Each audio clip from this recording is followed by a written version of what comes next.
Hello friends, इस lecture में हम देख लेंगे नेचुरल लैंग्वेज प्रोसेसिंग के बारे में। Natural language processing means converting the languages, means language को जब हमें अंडरस्टैंड होते हैं उस लैंग्वेज में कन्वर्ट करना, इसको कहते हैं नेचुरल लैंग्वेज प्रोसेसिंग। उसी पार्ट हम मशीन लर्निंग के जरिए भी यूज़ कर सकते हैं नेचुरल लैंग्वेज प्रोसेसिंग का। Is an a sub field of the artificial intelligence that focus on the instructions between the computer and human languages. जो आपके कंप्यूटर है और ह्यूमन लैंग्वेजेस है, इन दोनों के बीच में जो इंटरेक्शंस होता है उस इंटरेक्शन को यूज़ करना मीन्स कन्वर्ट कर लेना, इसके लिए हम यूज़ करते हैं NLP का।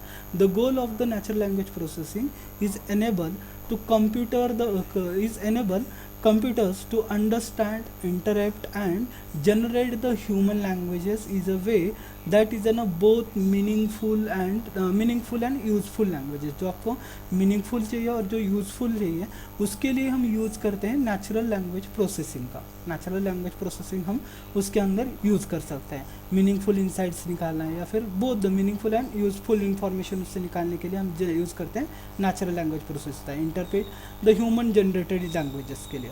ओके, तो उसके अंदर हम यूज़ किस तरीके से करते हैं? तो फर्स्ट तो टेक्स्ट प्रोसेसिंग होता है, टेक्स्ट जनरेशन होता है। टेक्स्ट जनरेट होने के बाद आपको उसको प्रोसेस किया जाता है। प्रोसेस करने के बाद उसके tokenization means convert the string into the small words. Like जैसे कि ये स्ट्रिंग है आपकी, एक पूरी एक स्ट्रिंग है, इस स्ट्रिंग को क्या करना है, टोकन्स के अंदर कन्वर्ट करना। टोकन्स इज कॉल्ड देना स्मॉल वर्ड्स के अंदर हमें क्या करना है, उसको कन्वर्ट कर लेना, इसको कॉल्ड देना tokenization. Next part of the speech tagging, part of speech की टैगिंग जो है वो पार्ट ऑफ स्पीच कौन सा है वो टैग उसके ऊपर लगा देना। दैन नेम्ड एंटिटीज़ क्या है, नेम्ड रिकॉग्नाइजेशन मीन्स आपको उसको आपका जो ग्रामर्स के अंदर ग्रामेटिकली करेक्शंस है क्या नहीं है वो चेक करने के लिए नेम्ड एंटिटी रिकॉग्नाइजेशन का यूज़ किया जाता है। बाद में आपका सिमेटिक एनालिसिस के अंदर हम उसको टेंस के जरिए उसके क्या बोलते हैं हम उसको टेंस होगा या फिर ग्रामेटिकली करेक्शन है क्या नहीं है उसके जरिए हम उसको क्या कर सकते हैं, यूज़ करते हैं सिमेटिक टेस्टिंग। तो is an a process of the natural language processing. Natural language की प्रोसेसिंग की ये पूरी आपकी लाइफ साइकिल बोल सकते हैं या फिर यूजेस बोल सकते हैं। तो इसके कोर टास्क क्या है आपके core tasks of in a NLP. NLP involves the several key texts that allow the machines to process and analyze the textual data। आपका टेक्सुअल डेटा के अंदर उसको क्या करना है, एनालाइज करना है, उसको मशीन लर्निंग के अंदर उसको अलाउ करके लेना है। तो फर्स्ट इज है ना टेक्स्ट टोकनाइजेशन। टेक्स्ट टोकनाइजेशन जैसे मैंने बोल दिया कि उसको क्या करना है, convert to the small word. जैसे यहाँ पे एग्जांपल में बताया दिया है कि आई लव मशीन लर्निंग, तो उसको क्या कर दिया, कन्वर्ट कर दिया स्मॉल वर्ड्स के अंदर, इसको और देना tokenization. Convert into the string to tokens के अंदर उसको क्या करना, कन्वर्ट करना। नेक्स्ट इज ना पार्ट ऑफ सिस, उसको POS टैगिंग बोला जाता है। Assigning the labels to the words to indicate their the grammatical rules. उसके ग्रामेटिकल रूल्स क्या है उसके जरिए उसको क्या करना है, अप्लाई करना है। मीन्स नाउन के जरिए करना है, वर्ब के जरिए करना है, एडजेक्टिव के जरिए उसको हम क्या कर सकते हैं, अप्लाई कर सकते हैं। तो उसको क्या बोला जाता है, इसको और ना पार्ट ऑफ द पीस। जैसे कि आई लव मशीन लर्निंग, तो उसके अंदर जो भी ग्रामेटिकल चेंज हो गए तो वो हम इसके अंदर चेक कर सकते हैं। जैसे कि वर्ब क्या है, मशीन लर्निंग की जना नाउन है, लर्निंग की जना नाउन है, तो उसको ग्रामेटिकली चेंज करना है, इसको कहते हैं part of the speech. Named entity recognization, उसको आइडेंटिफाई करना है, नेम क्या है। जैसे identify and classifying the named entities such as the people, organization, dates and location, इसको आइडेंटिफाई करना है आपके वर्ड के अंदर से। जैसे Apple released new the product, Apple release new product, Apple is an organization, released new product is an entity. तो इसके जरिए हम उसको क्या कर सकते हैं, यूज़ कर सकते हैं। New product in the California on Monday, तो एप्पल इज एन ऑर्गेनाइजेशन है, कैलिफोर्निया इज एन लोकेशन है और मंडे इज एन डेट है आपकी, तो उसको आइडेंटिफाई कर लेना। तो उसके लिए नेम्ड एंटिटी रिकॉग्नाइजेशन का भी हम यूज़ करते हैं। Next semantic analysis. Semantic analysis के अंदर डिटरमाइन द सिमेंटिक और the emotional tone behind the pieces of the text. आपके जो भी टेक्स्ट है उसको पीसेस में ये करना है। उसके पहले क्या करना है, such as an positive, negative और नेचुरल टेक्स्ट है, किस तरीके से उसको चेक करना है। तो for example I love this phone को क्या करना है, पॉजिटिव सेंटेंस, किस तरीका सेंटेंस है, इसको कहते हैं सेमेंटिक एनालिसिस। मीन्स जन इमोशनली जब हम एक कोई भी सेंटेंस हम बोलते हैं तो सेंटेंस का मीनिंग क्या है, जन पॉजिटिव सेंटेंस और नेगेटिव सेंटेंस, उसको चेक करना, इसको कहते हैं सेमेंटिक एनालिसिस। नेक्स्ट इज ना डिपेंडेंसी प्रेसिंग। डिपेंडेंसी प्रेसिंग के अंदर analysis is the geometrical structure of the sentence. आपका ज्योमेट्रिकल स्ट्रक्चर क्या है आपका, to the establish the relationship between the word. आपकी रिलेशनशिप इस्टेब्लिश करने के लिए जो यूज़ किया जाता है उसके लिए उसको बोला जाता है डिपेंडेंसी प्रोसेसिंग। जैसे कि C loves programming, C is a subject, love is a subject, तो उसके अंदर सी क्या कर रहा है, रिलेशनशिप बिल्ड कर रहा है, रिलेशनशिप शो कर रहा है। तो रिलेशनशिप शो करने के लिए जो यूज़ किए जाते हैं इसको कहते हैं डिपेंडेंसी प्रेसिंग। डिपेंडेंसी प्रेसिंग का हम इस तरीके से यूज़ करते हैं। नेक्स्ट इज ना की एनएलपी टेक्निक्स एंड टूल्स। आपके की एनएलपी टेक्निक्स क्या है और टूल्स क्या है, उसके लिए यूज़ किया जाता है। सेवरल की techniques and tools are used to process and the analyse the natural language data in the NLP task. NLP task के अंदर हम उसको क्या कर सकते हैं, यूज़ करके ले सकते हैं। की टेक्निक्स इज एनएलपी की टेक्निक्स है। की टेक्निक्स के अंदर फर्स्ट है आपका टोकनाइजेशन। टोकनाइजेशन के अंदर हम यूज़ कर सकते हैं breaking the text into the small words, वही हमने देख लिया। फ्रॉम, तो उसके लिए हमें लाइब्रेरी कौन सी यूज़ करनी है, एनएलटी के टोकनाइजर। ये लाइब्रेरी यूज़ करके हम वर्ड को क्या करते हैं, छोटे छोटे पार्ट्स में डिवाइड कर लेते हैं। तो टेक्स्ट हमने यहाँ पे अप्लाई कर दिया, टोकनाइजर को हमने रन कर दिया। Tokenize is equal to word underscore tokenize, किसको, इस टेक्स्ट को टोकनाइज में कन्वर्ट करना है। जब हम टोकन्स को प्रिंट करोगे तो अलग अलग वर्ड्स में, अलग अलग सेंटेंस में, इसमें टोकन्स में हमें क्या किया जाएगा, शो किए जाएंगे। बाद में आता है stemming and lemmatization, stemming and lemmatization. Stemming means reduce the word to their the root form. Word को क्या करना है, उसके रूट फॉर्म में कन्वर्ट कर देना है, रूट फॉर्म में कन्वर्ट कर देना। इसका और देना स्टीमिंग मीन्स रनिंग, रनिंग को उसके रूट फॉर्म में अगर कन्वर्ट करोगे तो इज ना रन हो जाता है। तो उसको क्या करता है, stemming means convert the, reduce the word to their the root form. Root form के अंदर हमको उसको क्या करें, रिड्यूस करना है। Next lemmatization. Lemmatization means similar to the stemming but the involves using the dictionary to find the base form of the word. Word का जो भी बेस फॉर्म है उस वर्ड के बेस फॉर्म के ऊपर हम उसको क्या करना है, ल्यूमिनाइजेशन करना है। Better become the goods, better become the goods means is ना lemmatization similarity the stemming but the involves using the dictionaries to find the base form of the word. आपके वर्ड का बेस फॉर्म क्या है उसके अंदर convert करना, इसको कहते हैं ल्यूमिनाइजेशन। उसको ल्यूमिनाइज, जैसे कि उसका एग्जांपल एनएलटी के स्ट्रीम कर दिया, इंपोर्ट उसमें के पोर्टर स्ट्रीमर को हमने इंपोर्ट कर दिया, पीएस पोर्टर स्ट्रीमर को हमने उसके एक्सेस का फंक्शन को यूज़ कर दिया। Named entity recognization, named entity recognization के अंदर identifying and classifying the named entities such as the names, date and location in the text. आपके लोकेशन क्या है टेक्स्ट का, उसके जरिए हम उसको क्या कर सकते हैं, यूज़ कर सकते हैं।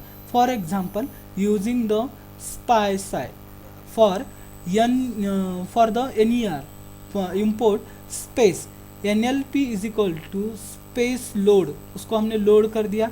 लोड करने के बाद हम यूज़ करें उसको, उसके वर्ड फॉर्म में हम इसको कन्वर्ट करना है। Documentation NLP, Apple is N releasing the new product in California, तो उसके ओरिजिनल फॉर्मेट में उसको कन्वर्ट करना पड़ेगा। For entity in document entity, इसके अंदर जो एंटिटी मीन्स जो आपका वर्ड है उसको 1 by 1 प्रिंट कर दिया। Entity dot text entity dot label, label क्या है उसके अंदर प्रोवाइड करना। जैसे Apple is an organization, California is an GPI means आपका लोकेशन है, तो उसको कन्वर्ट कर देना। Is an lemmatization and stemming हम यूज़ करते हैं। नेक्स्ट आता है आपका is an popular NLP tools and libraries, कौन से टूल्स यूज़ करते हैं और लाइब्रेरीज उसके कौन से वो चेक कर लेंगे। फर्स्ट है NLT की इज ना नेचुरल लैंग्वेज टूल किट। आपकी नेचुरल लैंग्वेज टूल किट है, उसके अंदर हम क्या करते हैं, comprising the libraries for the working with the human language data. It produce the functionalities for the tokenization, stemming and POS tagging. POS tagging के जरिए हम उसको क्या कर सकते हैं, यूज़ कर सकते हैं। Tokenization split the text into the individual word tokens, individual जो टोकन्स है उसके अंदर हम फर्स्ट स्टेप यही है टोकनाइजेशन करना। सेकंड स्टेप टोकनाइजेशन करने के बाद हम क्या करते हैं, stemming means convert the words या फिर removing the word to the their original format, original root के अंदर हमें उसको क्या करना है, कन्वर्ट करना है, is an stemming. Convert word their the base form using the stemming, stemming से हम उसको बेस फॉर्म में क्या कर सकते हैं, कन्वर्ट करते हैं। जैसे कि इस एग्जांपल में वेटिंग आया तो इसको हमने क्या कर दिया, वेट के अंदर मीन्स बेस फॉर्मेट में हमने उसको क्या कर दिया, कन्वर्ट कर दिया। नेक्स्ट थर्ड आता है lemmatization, convert word to their the base form using the lemmatization, lemmatization use करके भी हम उसको बेस फॉर्म में क्या करते हैं, कन्वर्ट करके लेते हैं। Part of the speech, part of speech उसमें से क्या करना है आपको, आइडेंटिफाई वर्ब, नाउन क्या है, एडवर्ब क्या है, उसको फाइंड आउट करने के लिए फोर्थ स्टेज इज है ना, पार्ट ऑफ द स्पीच को हम चेक करते हैं, फाइंड आउट द वर्ड्स की स्पीच। नेक्स्ट साइपाई, इसके लिए लाइब्रेरी कौन सी यूज की जाएगी, स्पाइसिवाई। तो इसके लिए first and efficient NLP library for the large scale text, then processing it the support tokenization, POS tagging and NER and the word vectors, word vector के अंदर हम उसको यूज़ करते हैं। अब इसको अप्लाई कैसे करना है in business solution, business solutions के अंदर हम इसको अप्लाई कैसे कर सकते हैं। NLP has done a numerous application in a business, enhancing the process by the automating and improving the text-based tasks. Some common uses and the case included, जो common cases है वो भी हमें इसके अंदर क्या करना है, इंक्लूड करके लेना है और इसके अंदर यूज करके लेना है। Then customer service and support, customer service and support के लिए फर्स्ट कस्टमर सपोर्ट के लिए किस यूज़ कर सकते हैं, जैसे कि चैटबॉट है। चैटबॉट के अंदर देख लो, कोई अगर हमने वर्ड डाल दिया तो कई बार उसका मीनिंग गलत निकलता है, जैसे कि हम गूगल के ऊपर सर्च करते हैं या फिर हम अभी एलेक्सा यूज़ करते हैं या फिर आपका गूगल वॉइस रिकॉर्डर है वो यूज़ करते हैं।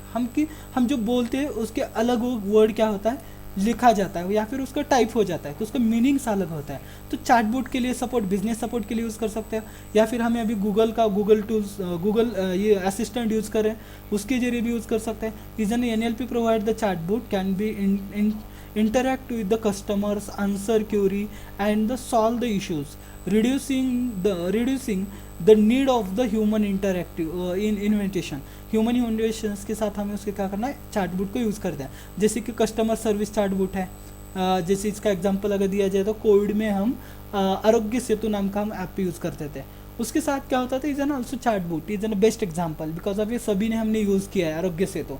उसके अंदर वो हमें क्वेश्चन पूछा जाता है, उसके जरिए हम जैसे आंसर दिए जाएंगे उसके हिसाब से वो क्या करता है, रन करता है। Is N customer service chatbot, customer service chatbot के हम इस अंदर इसको यूज़ करते हैं।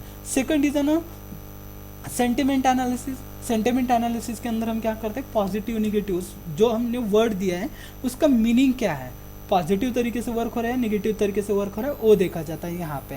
Companies can analyse the customer feedback from the social media reviews and surveys to the accesses, survey to access, जैसे कस्टमर फीडबैक आ रहे हैं उसके ऊपर कंपनी जो है वो कंपनीज फीडबैक लेके उसके ऊपर आपको क्या किया जाता है, रन किया मीन्स सर्विस प्रोवाइड की जाती है या फिर जो एप्लीकेशन से रन होते हैं फीडबैक के जरिए। तो इस ना सेंटिमेंट एनालिसिस के जरिए हम उसको यूज़ कर सकते हैं। ईमेल फिल्टरिंग कर सकते हैं, इज ना automatically classification and the categories, हम ईमेल के अंदर हमारी कैटेगरीज क्रिएट कर सकते हैं, जैसे कि न्यू ईमेल्स है उसके अंदर अलग अलग रहता है, प्रोमोटिंग मेल्स है तो प्रोमोटिंग के अंदर आ जाएगा, सोशल मीडिया है तो सोशल मीडिया के अंदर आ जाएगा, इनबॉक्स के अंदर आपके अदर आ सकते हैं। तो उसको आपको अगर फिल्टर करना है तो अलग अलग फोल्डर्स करके उसके अंदर हम ऐड कर सकते हैं फिल्टरिंग मेल के जरिए, जैसे स्पैम है, नॉट स्पैम है, वो भी हम उसके अंदर चेक कर सकते हैं। नेक्स्ट इज ना मार्केट एंड कंटेंट, पहला था आपका बिजनेस के अंदर कैसे यूज़ करना है, मीन्स सर्विस सेक्टर के अंदर हम उसको सपोर्ट कैसे करते हैं। सेकंड है आपका मार्केटिंग के अंदर कैसे यूज़ किया जाएगा, नेचुरल लैंग्वेज प्रोसेसिंग का। इज ना पर्सनलाइज्ड रिकमेंडेशन, पर्सनलाइज रिकमेंडेशन के लिए यूज़ करना है। NLP technique like the text classification and sentiment analysis can be used to recommended the products और the services based on the customer review और the browsing the behaviours, आपका behaviours क्या है उसके ऊपर आपको क्या किया जाएगा, चेक किया जाएगा और उसके ऊपर आपको क्या करता है, अप्लाई किया जाता है। कंटेंट जनरेशंस, कंटेंट जनरेशंस के अंदर हम उसको यूज़ करेंगे। NLP model can be automatically generated the content for the marketing materials, blogs posting or the social media updates based on the specific themes and keywords। आपकी specific themes क्या है, specific keywords क्या है, उसके ऊपर आपको क्या किया जाएगा, उसको रन किया जाता है। इसको और जानो, इसको इज ना मार्केटिंग थीम्स, इसके जरिए हम मार्केटिंग के लिए हम यूज़ करते हैं। नेक्स्ट इज ना business intelligence and analytic, business intelligence and analytic बेक के लिए भी हम यूज़ करते हैं। जैसे कि डॉक्यूमेंट समराइजेशन करना है तो वहाँ पे हम NLP का यूज़ करते हैं, automatically summarising the large value of the text such as the financial reporting होगी। और लॉजिकल डॉक्यूमेंट है, saving time for the analysis, आपका टाइम सेव किया जाता है। ट्रेंड एनालिसिस करना है तो ट्रेंड एनालिसिस के जरिए भी के लिए भी हम यूज़ कर सकते हैं। By analysing the new articles, blogs और the social media, business can track the trends and sentiment in their the industry. Gaming है, गेमिंग कम्पिटिटिव एजेस है, वो हम इसके अंदर यूज़ कर सकते हैं। नेक्स्ट इज ना ह्यूमन रिसोर्सेज, ह्यूमन रिसोर्सेज के लिए भी हम यूज़ कर सकते हैं। रिज्यूमे स्क्रीनिंग करना है तो उसके लिए हम यूज़ कर सकते हैं। एम्प्लॉय सेंटिमेंट चेक करना है तो उसके लिए हम उसका यूज़ करते हैं। तो is an uses of the natural language processing and natural language processing techniques. Next lecture में हम नेक्स्ट टॉपिक डिस्कस कर लेंगे।